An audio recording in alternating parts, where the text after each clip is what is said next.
Welcome to the Making College Affordable podcast with me, Jason Fleury, Certified Financial Planner Professional and College Planning Specialist. I'm about to show you the inside secrets colleges don't want you to know and help you become a more educated consumer when it comes to paying for college. I believe you should enjoy the journey of allowing your kids to pursue their dreams without having to sacrifice yours. And that's exactly what I'm going to show you how to do. So let's get started. This is episode number 11 of the Making College Affordable podcast. I'm Jason Fleury, and I'm so glad you've decided to join me today. And I'm going to share with you some game-changing experiences and just give you some insights based on the expertise that I've learned over the past 20 plus years as a certified financial planner professional and a college planning specialist. I have a great topic lined up for you today, and it's something you're not going to find anywhere else. This is going to be based on my experience of doing something thousands of times that most people only get to do once, and that's writing a winning college essay. So in order to write the best essay possible, you have to avoid making mistakes. And so what I'm going to share with you are 10 college admission essay mistakes and how to avoid them to improve your chances of success by just not making these common and costly errors that so many other people do. Essays are one of the most important ways students can share the details of who they are with the colleges that they've selected. Those colleges will see on their high school transcript what their grades are and how much rigor they've taken. They'll see the results of their ACT or SAT scores, and they can get a pretty good feel for what a student does in his or her free time by reviewing the activities and award sections on the application for admission and on the student's resume. Those are all clues to what a particular student's potential is based on their accomplishments, but nothing in the record of activities or grades or rigor or achievements or test scores or any of that, none of that stuff reveals who a person really is. And that's where the essay comes in and shines a light that can either be welcomed or hated by the student. The key here is to prepare in advance so that you can take full advantage of this opportunity to impress the colleges. But surprisingly, most people don't take the time needed to make this first impression really count. Now, I talked a lot about how to prepare a winning essay in episode 10 of this podcast. So if you haven't yet heard it, stop now and go back and hear it first. It'll give you some foundational insights in how to build a winning essay and how to provide some framework on how to organize your content efficiently so that you can have the greatest impact possible on your applications. So now, if you're solid on that part, and you want to make sure you just don't write something that misses the mark, then this episode is for you. And what I'm going to share with you here is based on conversations I've had with admissions counselors and on my own personal experience reviewing hundreds and even thousands of college essays ranging from schools like the Ivy Leagues all the way down. Now, I'm sure I don't have all the answers, but I can assure you that if you'll follow my guidance here, you'll end up with a more powerful and more influential essay that will help you get more of what you're looking for in your college applications. So let's look at some of the common mistakes that I see from even the brightest students, some of which claim to be very accomplished writers. The college essay is just a different animal, and no matter how much you've written in the past, you're going to need some additional direction to make your college essay really jam. Now, you should already have your subjects and the material I told you about in episode 10 ready to use. And once you have your essay drafts in place, then look for these 10 common mistakes and fix them before you send them out to anybody. So here's the first one: not answering the essay prompt. Sometimes it's so easy to get caught up in the story that you're telling that you forget to actually answer the essay's prompt. Don't do that. The essay readers at the college will appreciate a good, well-written story, but if it doesn't address the prompt, it'll fall flat and cost you big time. Read the prompt at the beginning of your draft, and then read it again at the end when you're finished. If you feel satisfied that it fully addressed what the college wanted from you, then you're probably on the right track. If not, tweak it and make adjustments until you've covered all of your bases here. This is really important. The second error you want to avoid is making grammatical errors or typos. It would seem to some that being thorough and careful when it comes to avoiding typos and mistakes would be a given with your college essay, but I see dumb mistakes in people's essays all the time, and I know the college does too. We encourage our private clients to write their essays early in the process and then walk away from them for a little while. So when they do come back, the material will be fresher, and their ability to catch mistakes will be enhanced. Edit and edit some more. But as you go along, read the entire essay out loud. Yes, I do mean verbally out loud, so that you can better spot any mistakes, omissions, or errors. And once you feel like you have a version that you can be proud of, let somebody else read it fresh for the first time. They won't know the thought process behind what you've written, and they won't infer things like tone and implied meaning into your material. Let them give you honest feedback, and then make any changes that add clarity or that improve the emphasis of the points you're trying to make. Mistake number 3 is talking about somebody else in your college essay rather than you. I've mentioned before that a great essay is a lot like an entry into a storytelling contest. And sometimes your story involves other people, and it overlaps with their story in a way that requires you to tell about them so that the reader can more fully understand what your story is all about. Well, that's perfectly logical. But remember, this is your time to shine. Don't use too much of your precious essay real estate talking about someone else. Use their story only to provide context, and then focus on telling your story with you as the featured presentation. Mistake to avoid number 4 is using overly fluffy language. Now, I've seen numerous college essays that were obviously written with a thesaurus nearby. And while having a strong vocabulary is good, using every word you can think of in your college essay, it's probably a little too much. Colleges want to see that you possess good command of the English language, and you can do that by varying your sentence structure and by using appropriate vocabulary terms to describe the story that you're trying to tell. And it can be simple as long as it isn't simplistic. And it shouldn't read like Shakespeare or require the reader to look up the meanings of any words. That's distracting for most college essay readers. Even at Ivy League colleges, overusing fluffy vocabulary words can cast a negative light on your essay. Aim for clarity and richness in your writing, not an abundance of overblown, unnecessary jargon that you think makes you look smarter than you really are. The admission officers at these colleges are professionals. They know the difference between fluff and the real stuff. Here's mistake number 5, not writing enough or writing too much. Now, this is a tricky one, but following the steps I gave you in the last podcast episode will help steer you through this one too. Some colleges have long limits on their essays, and some are actually unlimited. Although I can't imagine the person who had to read those essays actually voted for that to be a part of the deal when they designed the school's application. But let's look at an example here. Let's say that you have an essay prompt that gives you, say, 750 words to work with, and let's say that it's the central essay of their application. So obviously, you want to tell your best, most impactful story as you answer their prompt. Now, I sometimes see students, when they have 750 words to work with, only write like 150 or 200 words for an essay, and then they think they're done.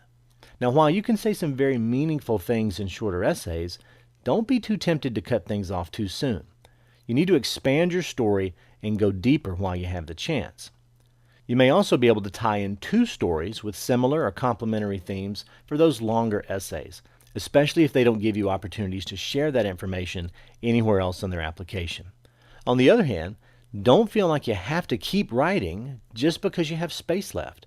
When the story's over, stop writing. Be concise where you need to, but be complete. Find the right balance between length and completeness, and then add meaningful examples wherever you can to round out your best points. You can go all the way up to the last word they give you if you need it, but for longer essays, that's often not needed. Now here's mistake number 6, writing about things that aren't true. The colleges don't have time to fact check everything you say in your college essay. After all, it's a writing assignment, not a deposition. But as a general rule, you should pretty much write about something that is, for the most part, factually true. You can embellish the details and change the timing or the order of how things happened if that helps you kind of creatively connect the dots and make your points or your story flow better, but just don't pull something out of the sky and try to pass it off as your college essay. Like I mentioned before, these college admission folks, they're pros, and they can spot a phony when they see one. Mistake number 7 is copying someone else's essay. Now this mistake's a lot like number 6. Your essay needs to be your own. The colleges won't necessarily know how or when or even if something is actually true, but they can spot a fraud, and I'm sure you don't want to risk being overlooked because they felt like you tried to cut a corner using somebody else's essay. I've worked with siblings a couple of years apart who wanted to use their older sibling's Common App essay for the same prompt with the younger sibling's application. I've always advised against things like that. It's fine to use somebody else's essay as a guide or as an example that you can model, like copying their framework, but you need to write your own college essay yourself. Don't use a friend's or don't try to copy something that you found online. That's a risky move, and we're trying to remove risk from your college application process by making wise choices rather than adding risk to it. Here's number 8. Using humor inappropriately or being negative or condescending to another person or another group of people. I'll be the first to tell you that humor is a great tool to use in speeches and in essays if and only if you can pull it off well. And that's extremely hard to do. For most people, though, the best advice that I can give is add something lighthearted to your essay if it's appropriate for the story that you're telling, but stay away from trying to be too funny or trying to tell jokes. You don't know who's going to be reading your essay, and you probably have a greater likelihood of seeing your efforts fail than blowing them away with your amazing sense of humor. Getting a smile or a brief laugh out of whoever's going to be reading your essay can go a long way to making your essay enjoyable and memorable. But approach humor respectfully and with caution. Use it sparingly if you're going to use it at all. See, comedians who write humorously often test their lines on multiple audiences, and they refine their delivery and their word choice and even their inflection many times to get the final version that you eventually see or hear. It usually doesn't start out nearly as funny, and you can't afford to bomb on your college applications because the person reading your essay just didn't get it.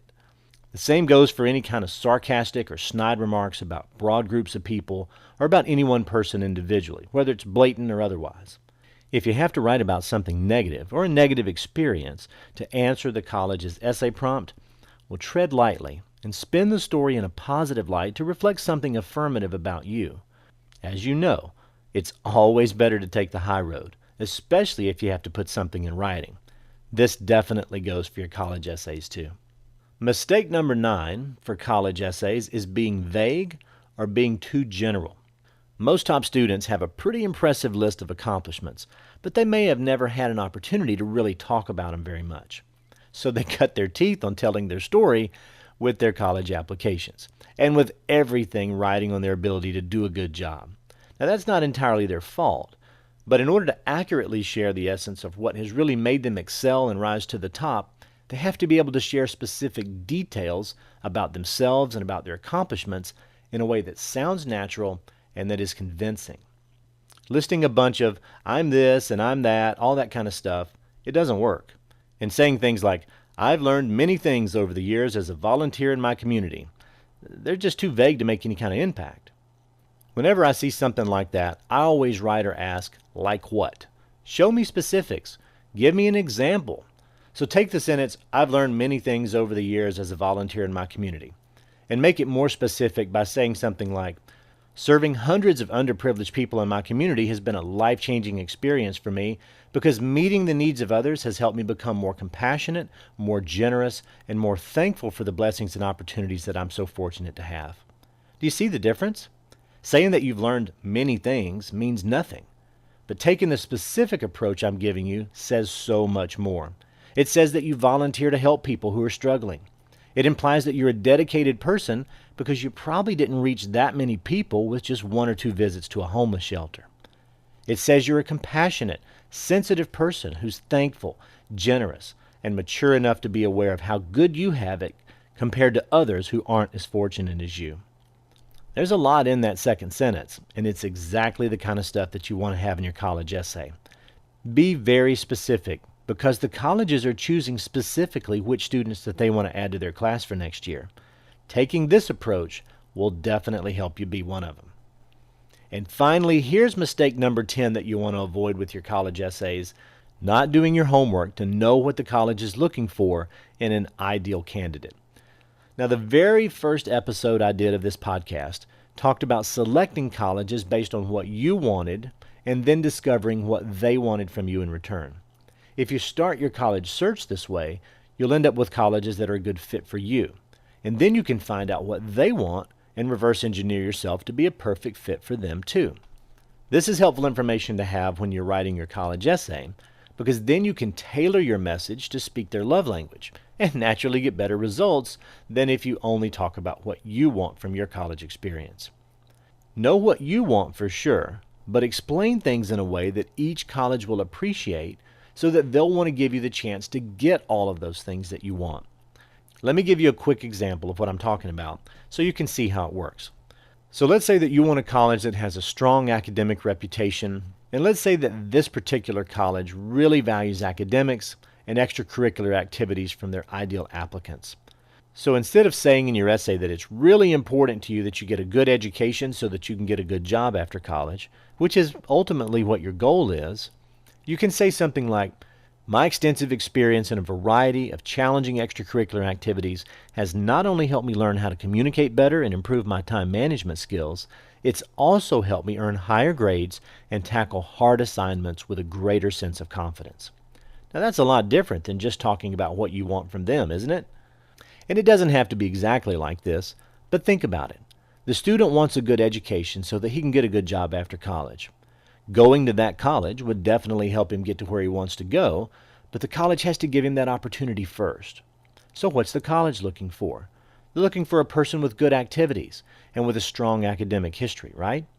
And now we can give the college what they want, a variety of challenging extracurricular activities that they can see on the application and the resume, plus the benefits that those activities have bred in that particular student, which has also made him better academically, and therefore a better fit for this particular college's community.